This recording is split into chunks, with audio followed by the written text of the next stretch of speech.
तो मैं आपको बताऊं सब्जेक्ट आपको बताइए दिलीप इसके लिए सब्जेक्ट कौन कौन से हैं। मैं वेटेज के हिसाब से लिख रहा हूँ, ठीक है, वेटेज के हिसाब से सब्जेक्ट लिख रहा हूँ मैं अकॉर्डिंग टू द वेटेज। यानी कि इस सब्जेक्ट को आपको अपने वेटेज पर रखना है। वेटेज का मतलब जहां से जिस सब्जेक्ट से क्वेश्चन सबसे ज्यादा पूछे जाएंगे। तो पहला कौन सा होगा, स्टैटिक जीके होगा। स्टैटिक जीके होगा, स्टैटिक जीके के बाद में आपका हिस्ट्री होगा, ठीक है, हिस्ट्री और पॉलिटी लगभग बराबर वेटेज के सब्जेक्ट हैं। पॉलिटी होगा, फिर आपका ज्योग्राफी होगा, फिर आपका इकोनॉमिक्स होगा, इकोनॉमिक्स के बाद में आपका आपका साइंस होगा, साइंस, ठीक है। ये वेटेज का घटता हुआ क्रम है। अब बचता है इसमें करंट अफेयर्स। करंट अफेयर्स के लिए आपको अलग से गाइड करेंगे, ठीक है, करंट अफेयर्स, करंट अफेयर्स इसके लिए अलग से गाइड करेंगे। तो सुनना जरा ध्यान से, है ना, और इसको इंप्लीमेंट करने का प्रयास करना कि मैं इसको फॉलो करूंगा। और इसको अगर आप फॉलो करेंगे तो मैं ये कहता हूँ आपका कि आपका स्कोर बहुत अच्छा आ जाएगा जीएस में, और आप सिलेक्शन के प्रबल दावेदार हो जाएंगे। तो उसी को देखना जरा ध्यान से। तो क्या बात करने वाले हैं हम यहाँ पर, सबसे पहली बात हम आज करेंगे आपका रिवीजन के बारे में। और इसको नोट करना प्लीज, मैं 5 6 7 पॉइंट ही आपको बताऊंगा मुश्किल से। तो रिवीजन कैसे करें, यानी कि आपका जो बूस्ट होगा जिसको आप पढ़ते जा रहे हैं। अभी आप इसमें साथी ऐसे कंसीडर मत करना कि भैया मैंने तो ये सब्जेक्ट नहीं पढ़ा है, वो नहीं पढ़ा है। आने वाले समय में आपका वो विषय हो ही जाएगा, चाहे वो 15 दिन बाद हो, चाहे 1 महीने बाद उसको पूरा करें। बहुत सारे स्टूडेंट्स का पूरा हो चुका होगा, बहुत सारे स्टूडेंट्स का 70% हो चुका होगा, बहुत सारे स्टूडेंट्स का ऐसा होगा आपका कि भैया मैं तो अभी 30% ही कर चुका हूँ। वो आप अपने हिसाब से डाल लेना चीजों, क्योंकि जो भी आपने पढ़ा है उसका रिवीजन कैसे करेंगे, ठीक है, ध्यान से देखना। तो रिवीजन कैसे करें, उसमें सबसे पहली चीज आएगी आपका जो जनरल फिनोमेना है, मैंने आपसे कही रखा, स्कैन टेक्निक। तो हम सब करें, इसको कितने लोग जानते हैं। स्कैन टेक्निक का इस्तेमाल जरूर करना है, स्कैन टेक्निक का यूज जरूर करना है साथ ही अपने रिवीजन में। जैसे कि मैं आपसे बात करूँ स्कैन टेक्निक क्या है। आपने सब्जेक्ट को पढ़ा या किसी क्लास को आपने पढ़ा है, किसी टॉपिक को आपने पढ़ा, बड़े धैर्य के साथ आपने पढ़ा था, नोट्स भी आपने बनाए थे, और आप उस टॉपिक को पढ़ चुके थे बहुत अच्छे से, आपने उसका समय दिया था 1 घंटे 2 घंटे 3 घंटे। अब बात आती है उसके रिवीजन की। स्कैन टेक्निक क्या है कि आपको जो पढ़ना है ना, जिसको नोट आप कर चुके हैं या किसी भी सोर्स से आप पढ़ रहे हैं, चाहे बुक से पढ़ रहे हैं, उसका फास्ट रिवीजन होना चाहिए। दूसरी चीज क्या है, दूसरी चीज है फास्ट रिवीजन। ऐसा नहीं है कि आप उतना ही समय उसमें दे रहे हैं जितना कि आपने उसको लिखते समय दिया था। फास्ट रिवीजन, फास्ट रिवीजन का मतलब क्या है, उसको एकदम तेजी से पढ़िए, ठीक है। अब तेजी से पढ़ के स्कैन टेक्निक का मतलब है अपनी आंखें बंद कीजिए, आंखें बंद करके मेमोराइज करिए आंखों के सामने अपना, यानी कि जो मस्तिष्क है, माइंड है, उसके सामने वो इमेज क्रिएट करने का प्रयास कीजिए। अच्छा पहली लाइन में ये लिखा हुआ था, कुछ आप भूल जाएंगे, डोंट वरी। ऐसा नहीं है कि आपको आप कहेंगे भैया मैं तो आंखें बंद की और चीजों को जैसे ही मेमोराइज किया तो बहुत सारे फैक्ट मुझे याद आए और बहुत सारे नहीं आए, वो होगा सभी के साथ में। लेकिन आप जैसे ही आंखें खोलोगे और देखोगे अच्छा ये मुझे याद आ गया था भैया, ये नहीं याद आया, तो जो नहीं याद आया था उसको अंडरलाइन कर लेना है। स्कैन टेक्निक का यूज जब करो तो जो भूलो उसको अंडरलाइन कर लेना, पहली बार में जो भूलो उसे क्या कर लेंगे, जो भूल जाएंगे उसको अंडरलाइन कर लेंगे। बात क्लियर है। तो आपको पता रहेगा अच्छा ये आपकी मेमोरी के परे की चीज है, यानी कि जो मेमोरी के परे होती है उसको मेमोरी भूल जाती है, उसको बोलते हैं शॉर्ट टर्म मेमोरी। और जिसको आप आंख बंद करके याद कर पाए थे वो आपकी लॉन्ग टर्म मेमोरी में सेट हो चुका था। शायद उसको आपको रिवाइज करने की बहुत कम जरूरत पड़ेगी, क्योंकि जब तक दोस्त ये आइडेंटिफाई आप नहीं कर लोगे कि ये मैं भूलता हूँ, ये मुझे याद नहीं आता, उसको अंडरलाइन कर लोगे तो आपको उसका विशेष ध्यान रहेगा। बात आई, अब आपने उसको अंडरलाइन किया, जैसे कोई टॉपिक अभी बताएंगे कितना समय देना है, आप आंखें बंद करिए, मेमोराइज करिए, आपकी जो एफिशिएंसी वो बढ़ जाएगी। और आप इसको इस्तेमाल करना, आप देखोगे वाकई कमाल का है, इससे कमाल की कोई चीज हो नहीं सकती आपका रिवीजन के टाइम पे। बात क्लियर। रिवीजन कैसा करेंगे, फास्ट करेंगे, फास्ट रिवीजन। और जब आप फास्ट रिवीजन करेंगे तो अपने पास में रखेंगे एक रफ सीट। कैसी सीट रखेंगे, रफ सीट। ये रफ सीट का क्या यूज है, आपने स्कैन टेक्निक से कुछ याद किया, माइंड में इमेज भी बना ली, अब जो इमेज बनी थी उसको शॉर्ट में लिखना, खुद से क्वेश्चन करना है। जैसे मान के चलो आप पढ़ रहे थे कोई म्यूजिकल इंस्ट्रूमेंट टॉपिक आप पढ़ रहे थे, या आपने हिस्ट्री का कोई टॉपिक पढ़ा था 1857, या पॉलिटी का आपने पढ़ा था फंडामेंटल राइट। अब खुद से क्वेश्चन करना है कि आर्टिकल 14 में क्या है, या आप बोलोगे तबला से संबंधित कौन कौन लोग मुझे याद है, या आप बोलोगे 1857 क्रांति के फैक्ट कौन कौन से मुझे याद है। इस तरह से जब आप चीजों को अपनी रफ सीट पे जिस टॉपिक को आपने पढ़ा है उसको लिखोगे तो उससे क्या होगा दोस्त, फिजिकल मेमोरी आपकी काम करने लग जाएगी, यानी आपका हाथ चल रहा है उस समय पे।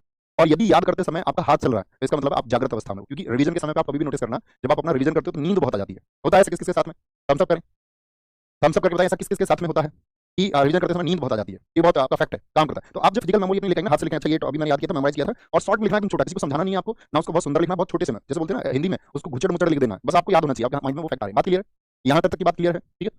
तो रफ सीट का यूज करें, और याद रखना हर एक टॉपिक आपका 4 से 5 बार रिवाइज हो जाना चाहिए। आप कहेंगे भैया इतना समय कहाँ से आएगा मेरे पास में, इतना समय, देखो समय कभी नहीं लगता। आप चाहें तो आप ये कहना चाह रहे हैं मेरे पास समय नहीं है, मैं रिवीजन नहीं कर पाऊंगा, तो इसका मतलब है कि आप फिर बेहतर परफॉर्मेंस भी नहीं कर पाओगे।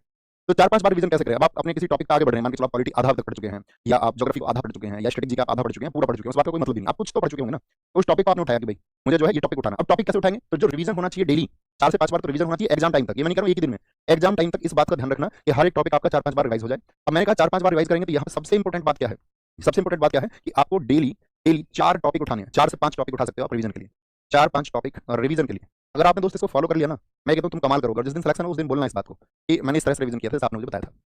जैसे डेली 4 से 5 टॉपिक आपने ले लिए और उनको नोट करना, मतलब अपना टास्क बनाना है आपको, ठीक है, ये आपका डेली टास्क होना चाहिए। डेली टास्क आप सुबह उठेंगे और अपने 2 मिनट इस बात को देंगे कि कम से भाई आज पॉलिटी का सबसे पहला चैप्टर मेरा प्रस्तावना है, प्रीएम्बल, वो मुझे आज रिवाइज करना है। अच्छा मेरा हिस्ट्री का पहला जो है ये टॉपिक है, ये मुझे रिवाइज करना है। अच्छा मेरा ज्योग्राफी का पहला टॉपिक, आपके नोट्स होंगे तो आप उसमें लिख लेना मुझे रिवाइज करना है। तो अगर तुमने उस टॉपिक को ध्यान से पढ़ा था ना दोस्त, तो मैं ये कहता हूँ कि हर एक टॉपिक को आप 10 से 15 मिनट देना, बस करके देखना, 10 से 15 मिनट देना, और आप देखोगे 10 मिनट में आपका रिवीजन हो गया। 10 मिनट में क्या हो जाएगा, 10 मिनट में अगर आपने उसको पढ़ा था, नोट्स बनाया था, आप उसको देख के रिवाइज कर लोगे। अब हाथ में पेन रखना, ये स्कैन टेक्निक रखोगे, एक बार मेमोराइज करा क्या क्या पढ़ा था और शॉर्ट नोट्स अपने कागज पे बना दिया, तो 15 से 20 मिनट में तुम्हारा टॉपिक तैयार हो जाएगा। यानी कि 1 से 1.5 घंटे में आपके 4 5 टॉपिक रिवाइज होंगे रोज, इससे ज्यादा समय नहीं देना, क्योंकि आप चीजों को पढ़ भी रहोगे, सीख भी रहोगे। तो ये मान लो जनरली 1 से 1.5 घंटा आपका किसका होना चाहिए रिवीजन का, तो भैया जीएस की बात कर रहे हैं, जीएस की तो रिवीजन होना चाहिए 1 से 1.5 घंटे डेली करेंगे। क्योंकि अगर आप बहुत सारा पढ़ते रहोगे, हमेशा माइंड क्या बोलता है नया आया, इसको पढ़ लो इसको पढ़ लो, और हम उन चीजों को बार बार रिवाइज नहीं कहते करते हैं जो हमको करनी चाहिए, और एक समय पर वो मेमोरी क्या हो जाती है हमारी, धूमिल हो जाती है, और फिर आपने उसको एक समय भी दिया था और फिर उसका फायदा भी नहीं रहा। तो इसको क्या बोलते हैं स्टूडेंट इसी कारण से कई बार चीजों को पढ़ने के बाद भी सफल नहीं हो पाता। तो बोलेंगे हाँ जी भैया 1 से 1.5 घंटे हम डेली रिवीजन को रखेंगे। उस डेली के रिवीजन में हमारे 4 से 5 टॉपिक होंगे। कभी-कभी वो टॉपिक छोटा भी होगा, हो सकता है 5 मिनट में आप उसको रिवाइज कर लो। कई बार वो टॉपिक थोड़ा बड़ा भी होगा जिसमें शायद आपको 20 से 25 मिनट भी लग जाए। बात क्लियर है? यहाँ तक कि भैया इसको हम अप्लाई करेंगे, जरूर अप्लाई करेंगे। छठी सबसे इंपॉर्टेंट बात है, प्राइम टाइम में रिवीजन मत करना कभी। प्राइम टाइम में रिवीजन नहीं। अभी प्राइम टाइम क्या होता है? देखो, ये आप सबके लिए डिफरेंट होगा। जैसे मैं आपसे ये नहीं कह सकता सुबह पढ़ना अच्छा होता है, रात को पढ़ना अच्छा होता है, ये बेबुनियादी बातें हैं। ये आपका डिपेंड करता है स्टूडेंट का, उसका माइंडसेट क्या है। भाई बहुत सारे ऐसे होंगे वर्किंग होंगे, बहुत सारे ऐसे होंगे कुछ आपका एकदम से प्रॉपर स्टूडेंट ही होंगे, तो ये सबके लिए अलग-अलग रहेगा। किसी को सुबह अच्छा पढ़ा जाता होगा, कोई सुबह उठ के पढ़ता होगा, कोई ऐसा होगा कि सुबह 5 बजे नहीं उठता होगा, वो उठता ही 8 बजे होगा, तो क्या उसका सिलेक्शन नहीं होगा? हो सकता है बिल्कुल। ऐसा कुछ नहीं है कि आप सुबह से पहले ही जाओगे तो ही सिलेक्शन होगा। बहुत सारे लोग रातों में पढ़ते हैं, सेलेक्ट होते हैं। तो आपका एक प्राइम टाइम होगा, जिस टाइम पे आप नोटिस करना, प्राइम टाइम आप अपना कैसे नोटिस करोगे? तो आप अपना प्राइम टाइम नोटिस ऐसे कर सकते हो कि भई मेरी सबसे अच्छी पढ़ाई किस समय पे सबसे ज़्यादा रेगुलर में रहता हूँ। तो आप कहेंगे यार मैं डेली रात को 8 से 10 पढ़ता ही हूँ, या यार मैं लाइब्रेरी में जब जाता हूँ तो दोपहर के टाइम 12 से 2 या 12 से 4 में पढ़ता ही हूँ, या सुबह 10 से 12 में रेगुलर पढ़ता हूँ। तो वो आपका प्राइम टाइम है जिसमें आप पिछले कई महीनों से अपने माइंड को ये मैसेज दे चुके हो कि मेरे पढ़ने का टाइम है। तो प्राइम टाइम में कभी भी रिवीजन मत कर लेना। क्यों जी? उस समय पे, क्योंकि प्राइम टाइम में आपको नई चीजें सीखनी चाहिए, क्योंकि आपका माइंड बहुत एक्टिव है, उस चीज को तो आप ऑलरेडी पढ़ चुके हो ना। तो प्राइम टाइम में हमेशा, जैसे आपका मैथ्स कमजोर है, कोई टॉपिक आपको पढ़ना है, वो टॉपिक नहीं आता, तो प्राइम टाइम में उसको पढ़ो। मान के चलो आपका कोई सब्जेक्ट कोई टॉपिक अभी क्लियर ही नहीं है, आपने पढ़ा ही नहीं, एक बार प्राइम टाइम में उसे पढ़ो। रीजनिंग का कोई टॉपिक है, प्राइम टाइम में आप उसको निकालो। कंप्यूटर है, आप मान के चलो आपको किसी चैप्टर पे कमांड नहीं पड़ी, आप उसको प्राइम टाइम में पढ़ो। एक चीज लिख लो अपने कॉपी पे कि जिसको आप नहीं जानते हैं उसको आपको अपने रेगुलर टाइम यानी प्राइम टाइम पे पढ़ना है। प्राइम टाइम क्लियर है? क्योंकि अगर प्राइम टाइम पे आप रिवीजन कर लोगे ना तो आपको इतनी बोरियत आ जाएगी, फिर आपको लगेगा यार ठीक है कल करता हूँ। ये इसी वजह से आता है। और अगर आप प्राइम टाइम पे नई चीज सीखोगे तो उसमें इंटरेस्ट बनेगा आपका, आपके माइंड में चीजें ज्यादा एब्जॉर्ब होंगी। और इसको रखो अपने किस टाइम पे, इसलिए मैंने बताया किसका यूज करना है यहाँ पे, स्कैन टेक्निक का यूज, रफ सीट। क्योंकि अगर आपका प्राइम टाइम नहीं भी है और आप उस टाइम पे अपना रिवीजन कर रहे हो, और रिवीजन मान के चलो रात को कर रहे हो या सुबह के टाइम कर रहे हो जिस टाइम पे आपको पास आती है, इसलिए मैंने कहा रफ सीट रखना अपने पास में ताकि आपकी बॉडी एक्टिव हो पाए। आप अपनी फिजिकल मेमोरी कभी भी देख लेना, एक टीचर को चीजें क्यों ज्यादा याद हो जाती है? टीचर पढ़ाना शुरू करता है तब उसको उतने फैक्ट याद होते हैं जितने आपको याद होते हैं। हम तुम सब बराबर हैं, लेकिन टीचर जब उसको बार-बार लिखता है, बार-बार लिखता है और बार-बार बोलता है तो वो मेमोरी परमानेंट मेमोरी बन जाती है। बात क्लियर है? एक साथी कह रहे कितने घंटे पढ़ना है, ऐसा कोई क्वेश्चन नहीं करना है साथी। जो मैं आपसे बोल रहा हूँ वो पढ़ना है। आप चाहे 10 घंटे पढ़ें, आप चाहे 6 घंटे पढ़ें, आप 8 घंटे, वो आपको डिसाइड करना है आप कितने घंटे पढ़ सकते हैं। ठीक है? नींद अच्छी लेनी है बस। इतना ध्यान रखना है कि आपको 4-7 घंटे अच्छी नींद लेनी है, और उसके बाद के घंटे आप डिसाइड करोगे, या आप 4 घंटे पढ़ोगे, या आप 3 घंटे पढ़ोगे, या आप 8 घंटे पढ़ोगे, 10 पढ़ोगे, 11 पढ़ोगे, वो आपको डिसाइड करना है। क्योंकि पढ़ना तो पड़ेगा, ठीक है? अब ऐसा नहीं है कि एक दिन में 8 क्लास हुई तो भैया मुझे तो 8 क्लास करके टाइम नहीं मिलता है। ऑनलाइन स्टडी का ये तो फायदा, आप मत करिए ना डेली 8 क्लास, आप 5 क्लास कर लीजिए। 3 को आप छोड़ दीजिए। पहले 5 पे तो कमांड बनाइए, 3 को फिर अगले आपका उसी क्रम से कर लीजिए, क्योंकि ऑनलाइन में क्या आप चीजें कहीं खो नहीं जाएंगी। ऑफलाइन नहीं है कि आपने जो आज छूट गया तो फिर आपने उसको बहुत ध्यान नहीं दिया तो वो फिर कवर नहीं होगा। बात क्लियर है? ऑनलाइन का ये फायदा। तो प्राइम टाइम में क्या बोलेंगे, आपका रिवीजन नहीं होना चाहिए। बात समझ में आई? रिवीजन कब करेंगे? आपका किसी और टाइम में, यानी जिस टाइम पे आपका मन लगता है पढ़ने में, उसमें रिवीजन मत करना। 4 से 5 टॉपिक डेली लेने हैं, 4-5 बार एग्जाम तक आपका टॉपिक रिवाइज होना चाहिए। लिस्ट बना लेना, जैसे आप लिखोगे, आपने स्ट्रेटजी के सारे टॉपिक्स की लिस्ट बना ली है ना, एक लिस्ट बना ली। अब लिस्ट जब आपने बना ली तो आप उसमें टॉपिक लिखोगे ना, जैसे डांस, फोक डांस हो गया, या आप लिखोगे दूसरा टॉपिक क्लासिकल डांस यानी कि आपका शास्त्रीय नृत्य। अब आपने देखा, आप इसको जब एक बार रिवाइज कर चुके हो तो इसके आगे एक बना दो, एक लिस्ट बना लो। जब इसको आप लगेगा इसको दूसरी बार रिवाइज कर चुके हो तो इसके आगे 2 बना दो। तो आपको लगेगा मैं इसको 2 बार रिवाइज कर चुका हूँ। इसमें अंडरलाइन चीजें कौन सी थी? जो मैं आपसे कह रहा हूँ ना, इसमें सबसे इंपॉर्टेंट बात सुनना, लास्ट वाली 7वां पॉइंट इसमें सुनना दोस्त। 7वां पॉइंट इसमें क्या है? 7वां पॉइंट है इसमें, हमेशा पेज 1 से शुरू करें। हमेशा पेज 1 से। पेज 1 से क्या मतलब है? आपने टॉपिक पढ़ लिया, जैसे पहला टॉपिक आपने ये पढ़ रखा था, अब आप इसको उस टाइम पे पढ़ भी चुके थे, आप रिवाइज भी कर चुके हो उसको 15-20 मिनट में, स्कैन टेक्निक भी आप उसको लगा चुके, अंडरलाइन भी आपने कर लिया, टॉपिक अच्छा हो गया। तो आप जब कभी देखोगे ना, जो चीज आपने 15 मिनट में रिवाइज की थी, आप पहले पेज से शुरू करोगे, मैं कहता हूं आपको 2 से 3 मिनट लगेंगे, बस आपको बस देखना मात्र रहेगा, इतनी प्रैक्टिस आपकी हो जाएगी। ऐसा नहीं है कि इसको तो मैं कर चुका हूं अभी बाद में करें। तो हमेशा शुरुआत से, अच्छा ठीक है, इसको 2 मिनट इसको भी देख लेता हूं, तभी अगले टॉपिक पे पहुंचे। याद रखें, शॉर्ट नोट जरूर बनाना है, रफ सीट पे उसको लिखना है। बात क्लियर है?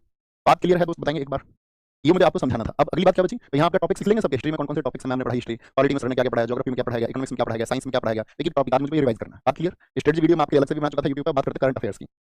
करंट अफेयर्स मैं आपसे ये कहूंगा दोस्त, करंट अफेयर्स आपकी तैयार होनी चाहिए 6 to 8 मंथ्स की। कितने की? 6 to 2, देखें एक बार कितना, 6 से 8 महीने की तैयार होनी चाहिए। अब 6 से 8 महीने में कभी-कभी आप देखोगे एसएससी का करता 2022 का क्वेश्चन पूछ लेगा कोई, 2022 का क्वेश्चन पूछ लेगा। तो वो सब क्वेश्चन दोस्त छोड़ने वाले क्वेश्चन होते हैं। अगर बहुत हिट है तो आप कर दोगे, और नहीं बहुत हिट है तो छोड़ने लायक, वो सबके लिए होगा, उस पर रोना नहीं है। आपको ये देखना कि करने लायक जो है वो बन पा रहा है या नहीं।